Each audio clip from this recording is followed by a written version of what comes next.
Donc on fait appel à Mathis du coup et à Laetitia Paris également, qui est ostéopathe aussi, assez régulièrement sur le centre pour les animaux. Parce que nous, certes, on va avoir des compétences sur les soins, mais en tant qu'ostéopathe, ils vont pouvoir faire des manipulations que nous, on ne va pas savoir faire. Il y a certains points de pression, ce genre de choses dont Mathis va beaucoup mieux nous parler que moi.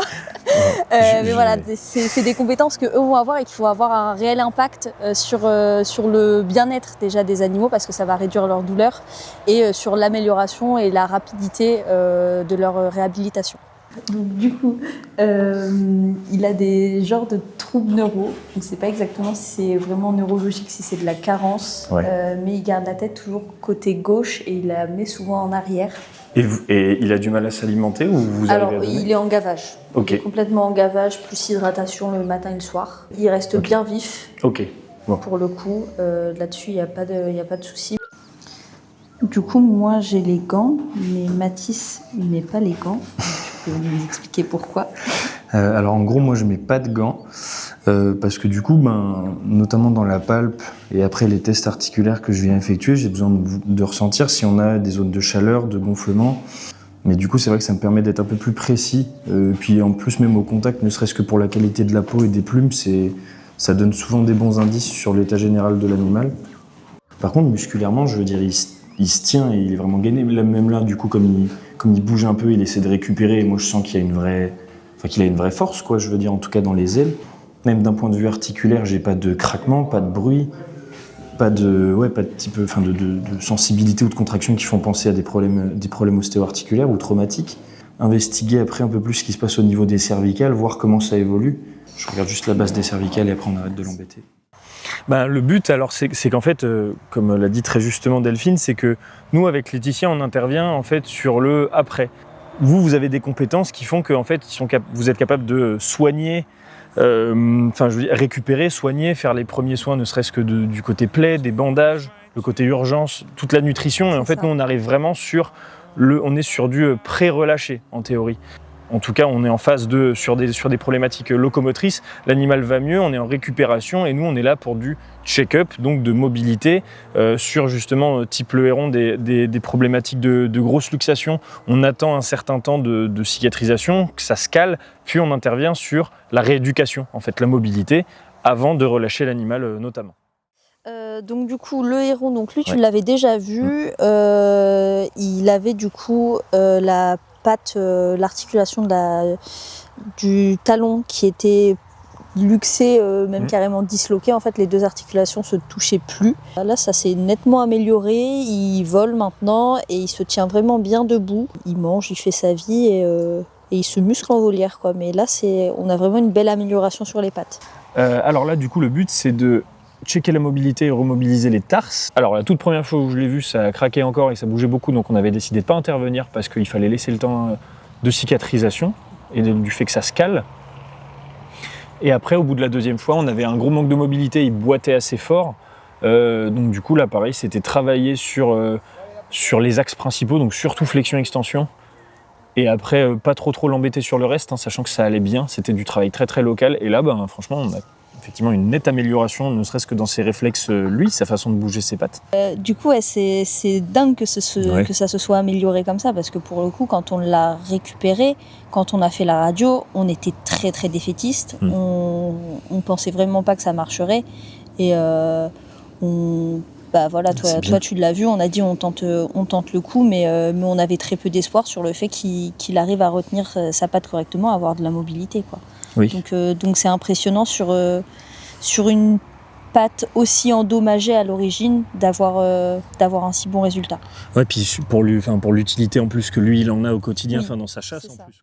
Donc il y a cette complémentarité, ce travail qu'on fait du coup en collaboration avec les ostéopathes, avec nos vétérinaires aussi évidemment.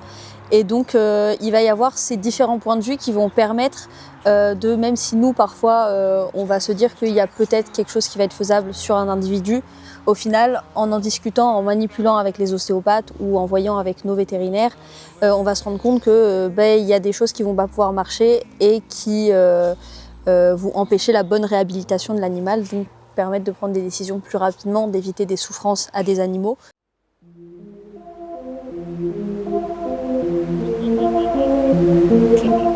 Donc du coup, cette chouette effraie, elle s'est pris une voiture, a priori, elle a été retrouvée au bord de la route. Ok. Elle est là depuis 2 semaines, il n'y a pas de fracture aux ailes, aux pattes, quoi que ce soit. Ok. Par contre, elle avait un état de choc, il y avait des lésions aux yeux et une hémorragie interne. Après avoir regardé en gros déjà la vigilance et l'état de santé de la tête, maintenant je vais juste proposer gentiment des mobilisations au niveau du cou, voir si déjà on a des manques de mobilité, des raideurs, des douleurs éventuelles, ou en tout cas sensibilité. Et tu vois, l'extension par contre c'est plus raide. Et ça fait combien de temps tu disais qu'elle est là Ça fait environ 2 semaines qu'elle est là. Et donc elle se nourrit pas toute seule. Non. On a essayé poussin entier, poussin éventré, poussin en morceaux, poussin déplumé. Du coup, là, moi, je regarde juste si l'œil est inflammé ou si c'est gonflé autour. C'est en fait si on a un hématome ou quelque chose. Parce que le truc, c'est que s'il est compressif, ça peut jouer sur l'oreille interne. Donc son équilibre, donc du coup sa vision nécessairement. Et donc, en fait, elle serait plus du tout apte à être... en tout cas, pas encore apte à être relâchée puisqu'elle pourrait pas chasser toute seule.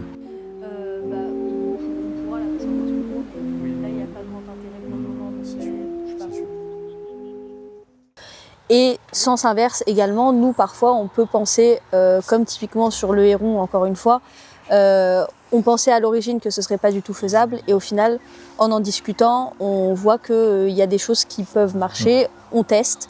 Avec un peu de temps. Voilà, avec du temps, avec de la manipulation et évidemment une fois si l'animal coopère, qui se déplace correctement, qui effectue des mouvements aussi de lui-même. Sur un animal qui reste sans bouger, c'est toujours plus compliqué.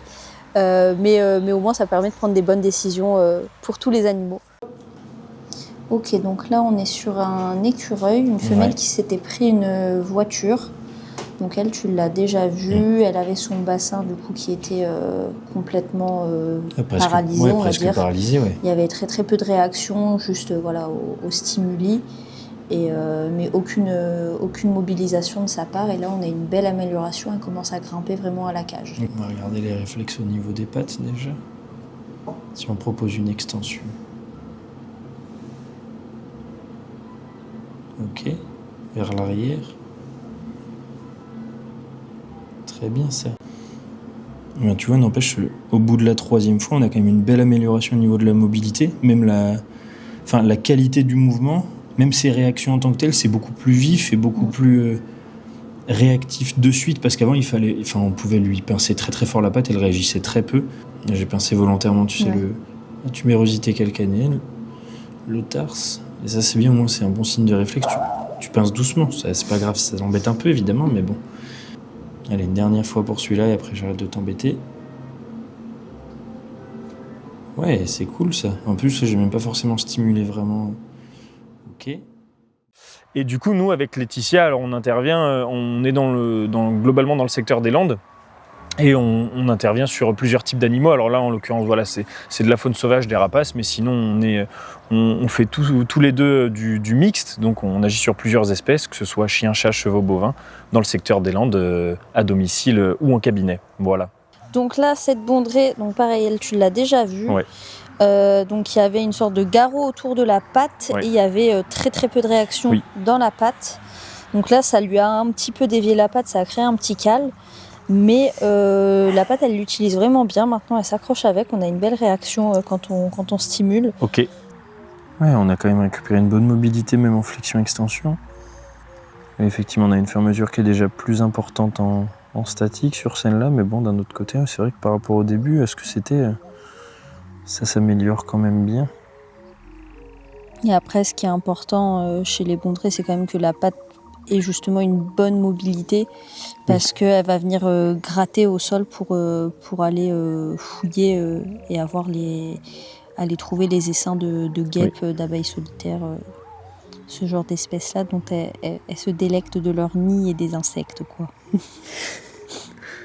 Mais du coup, le cal en tant que tel, il l'est pas vraiment. Mais par contre, dessous et au-dessus, en fait, ça bouge. Donc du coup, le but, c'est un peu plus d'essayer de, on va dire justement, de passer un peu au-dessus du cal, en fait. Ok.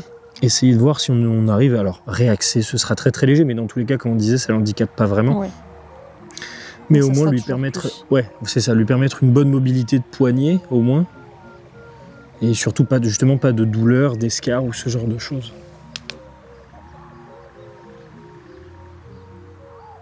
Et c'est bien là.